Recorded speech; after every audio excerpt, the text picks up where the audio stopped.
চাঁদাবাজ এই ভণ্ডদেরকে আমরা আর বাংলাদেশের মাটিতে এই রাজত্ব করতে দিব না। অত্যন্ত কুরুচিপূর্ণ, অত্যন্ত বাজে মন্তব্য করেছে। তার উচিত জাতির সামনে দাঁড়িয়ে ক্ষমা চাওয়া। একটি প্রতিপক্ষ দলের একজন প্রার্থী আমার ব্যাপারে কিছু একটা মন্তব্য করেছে।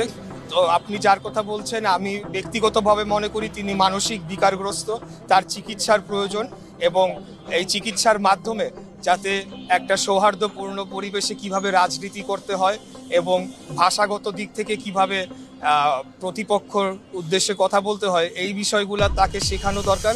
সেই শেখানোর আগে তার মানসিক চিকিৎসা দরকার বলে আমি মনে করি। ইনশাআল্লাহ আমরা বিশ্বাস করি যে সকল শক্তির মূল চাবিকাঠি জনগণের কাছে থাকা উচিত এবং জনগণ যাকেই ভোট দিবে সেটা যেই হোক, কিন্তু একটা সুষ্ঠু, সঠিক, নিরপেক্ষ, গ্রহণযোগ্য নির্বাচনের মাধ্যমে জনগণ যাকেই বিজয়ী করে আনবে আমরা মাথা পেতে মেনে নেব ইনশাল্লাহ। কারণ আমরা জনগণরা মহান আল্লাহ তাআলার হাতে। আমরা এই বাঁচা মরা মৃত্যুকে মেনে নিয়েই আন্দোলন সংগ্রামে চাপিয়ে পড়েছিলাম বিগত দিনের স্বৈরাচার বিরোধী আন্দোলনে।